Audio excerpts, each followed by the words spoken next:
तर आपण जसं रेस्पिरेटरी सिस्टीम बघत होतो, रेस्पिरेटरी सिस्टीम मध्ये आपण नेझल कॅव्हिटी, फॅरिंग्स आणि आता लॅरिंग्स बघणार आहोत.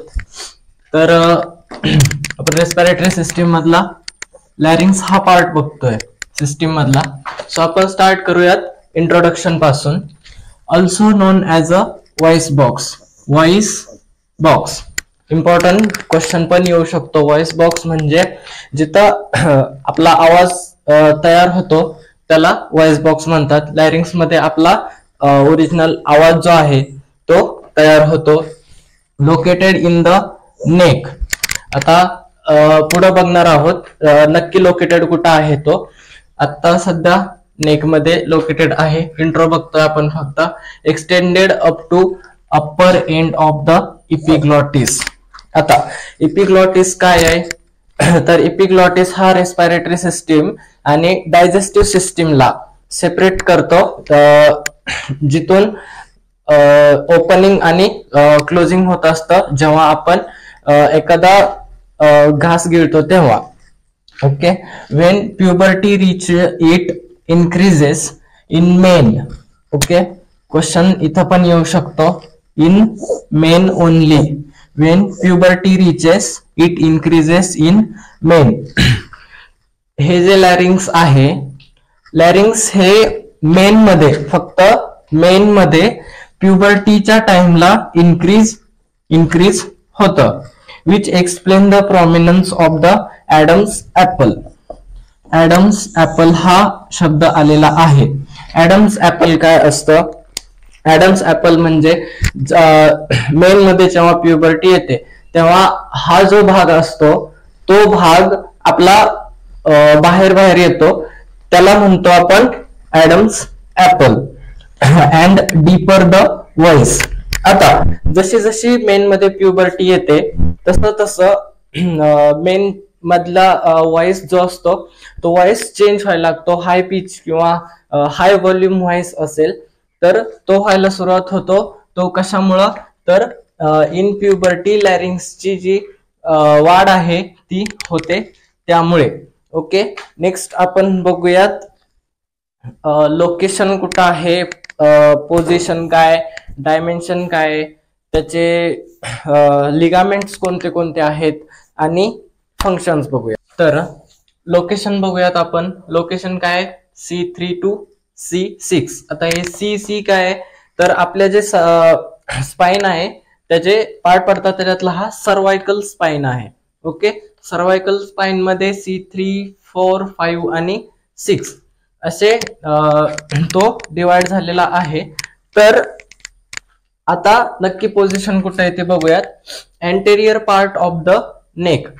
आपली जी नेक आहे, जिला मान म्हणतो आपण, नेकच्या अँटेरियर पार्ट म्हणजे पुढच्या पार्टला हा सिच्युएटेड आहे बिलो फॅरिंग्स. आता आपण फॅरिंग्सची पोझिशन बघितली होती. नेझल कॅव्हिटीच्या नंतर फॅरिंग्स येतं. आता फॅरिंग्सच्या नंतर काय येतं, तर लॅरिंग्स म्हणजे बिलो फॅरिंग्स आणि अबो ट्रॅकिया. अबो ट्रॅकिया म्हणजे लॅरिंग्सच्या नंतर ट्रॅकिया येतं. आता ट्रॅकियाच्या वरतीच असणार ना, मग अबो ट्रॅकिया. ओके. हे झालं लोकेशन. हे आहेत ते कार्टिलेजेस आहेत आणि लिगामेंट्स आहेत, जिथं की इथं वरती फॅरिंग्स आहे आणि खाली ट्रॅकिया आहे.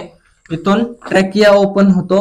ओके. इथून ट्रॅकिया ओपन होतो आणि वरती फॅरिंग्स कनेक्टेड आहे.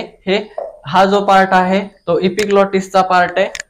आता जिथं फॅरिंग्स आणि लॅरिंग्स कनेक्ट होतात त्या जंक्शनला म्हणतात फॅरिंगो लॅरेंजियल जॉइंट. ओके. लक्षात ठेवा, याच्याबद्दल क्वेश्चन येत असतात. आपण लास्टला रिव्ह्यू घेणारच आहोत, त्याच्यामध्ये सगळे क्वेश्चन मी कव्हर करतो. डायमेन्शन. आता डायमेन्शन हे आहेत ते फक्त ऍडल्ट मध्ये आहेत. ऍडल्ट पर्सन मधले हे डायमेन्शन आहेत.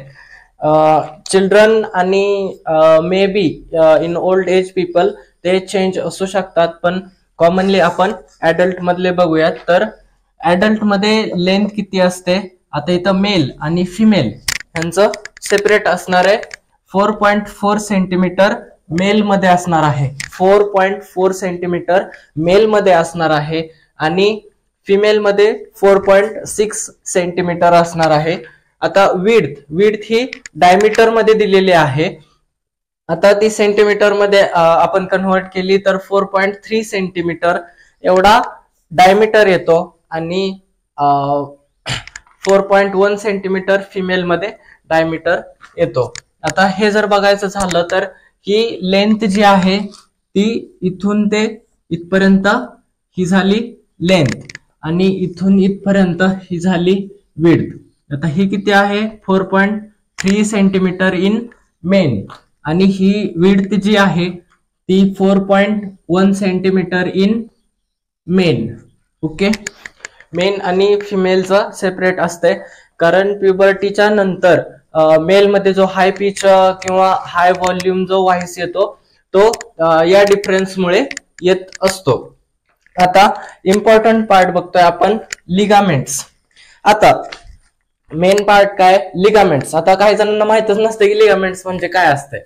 लिगामेंट्स म्हणजे असा एक कनेक्टिव्ह टिश्यूचा प्रकार आहे जो जॉईंटला दोन बोनला कनेक्ट करतो. आता समजा आपण आपल्या नीचा जॉईंट घेतला, समजा एक्झाम्पल देतो मी, हा नीचा जॉईंट आहे. ओके, असा नीचा जॉईंट आहे, याच्यामध्ये कुशनिंग असते बरोबर आहे. आता ह्या कुशनिंग मुळे जे कनेक्ट व्हायला अडचण होते म्हणून लिगामेंट जे असतात ते साइडला कनेक्ट झालेले असतात, त्यांना म्हणतात लिगामेंट. ते कनेक्टिव्ह टिश्यूचा एक टाइप आहे. तर लिगामेंट कोणते कोणते असतात, लॅरिंग्स मध्ये कोणते लिगामेंट्स असतात ते आपण बघूयात. तर एक्सट्रेन्सिक लिगामेंट. एक्सट्रेन्सिक म्हणजे आता या शब्दातच त्याचा अर्थ लपलेला आहे बघा. एक्सट्रेन्सिक, एक्सट्रेन्सिक म्हणजे बाहेरून. आता हे एक्सट्रेन्सिक लिगामेंट कुठं असतात तर एक्सट्रेन्सिक लिगामेंट हे असे अटॅच झालेले असतात इकडून आणि या साइडनं. ओके, हे जे फॅरिंग्स बघितला आपण, फॅरिंगोलॅरिंजियल जो जॉईंट आहे त्या जॉईंटला इथं असे लिगामेंट्स जॉईंट असतात, ते कोणते एक्सट्रेन्सिक लिगामेंट.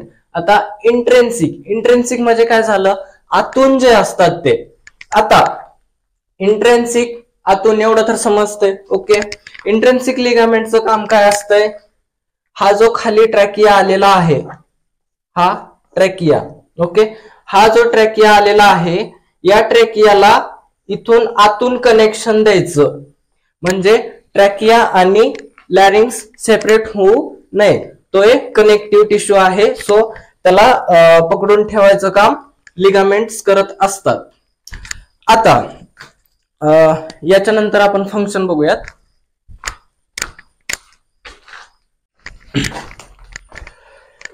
तर प्रॅक्टिकली यूज केला तर आपण लॅरिंग्सचे फंक्शन बघणार.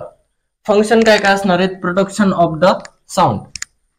पहिल्याच इंट्रोडक्शनच्या पहिल्याच सेंटेन्स मध्ये होतं की त्याला व्हॉइस बॉक्स असं म्हणतात, जिथं की व्हॉइस तयार होतो. म्हणजे प्रोडक्शन ऑफ द साऊंड हे पहिलं आणि कॉमन लॅरिंग्सचं फंक्शन झालं. दुसरं स्पीच. आता फिमेल मध्ये याचं जास्त काही म्हणजे असं दिसत नाही, बट मेल मध्ये जेव्हा प्युबर्टी येते तेव्हा त्यांचा व्हॉइस हाय पिच किंवा हाय व्हॉल्यूम होतो, ते म्हणजे लॅरिंग्स मुळे होतो. म्हणजे स्पीचचं पण त्याचं काम आहे. जसं डायमेन्शन त्याचे वाढत जातात मेल मध्ये, तसं व्हॉइस क्वालिटी किंवा स्पीच क्वालिटी ही चेंज होत जाते. जसं की आपण बघतो लहान मुलांचा आवाज, मुलगा जरी असेल, मेल मुलगा जरी असेल पण लहान असेल तरी त्याचा आवाज असा एक फिमेल टाईप असतो. आणि जेव्हा मेन मध्ये म्हणजे प्युबर्टीच्या टाइमला येतो तेव्हा त्याचा व्हॉइस चेंज होत जातो, तो म्हणजे लॅरिंग्स मुळे. Then protection of the lower respiratory tract. आता तर आतून जे आहे ते एपिग्लॉटिस आहे बरोबर आहे. आता जेव्हा आपण एखादा बोलस खातो म्हणजे जेवणाचा घास घेतो तेव्हा ट्रॅकिया अपवर्ड साइडला जातो. लक्षात ठेवा, ट्रॅकिया अपवर्ड साइडला जातो. त्यामुळं हे एपिग्लॉटिस आहे ते रेस्पिरेटरी ट्रॅकचा वे चेंज करून ते जो बोलस आलेला आहे तो डायजेस्टिव्ह सिस्टीम मध्ये ढकलत असतो. असं त्याचं मेकॅनिझम आहे इपिग्लॉटिसचं. ओके, आता इथं काय विषय, passage protection of the lower respiratory tract हा पॉइंट आहे. तर त्याच्यामुळं जेव्हा जेवण करतो आपण तेव्हा एखादा घास रेस्पिरेटरी ट्रॅक्ट मध्ये नाही जाणार, ह्याचं पण प्रोटेक्शन असतंय.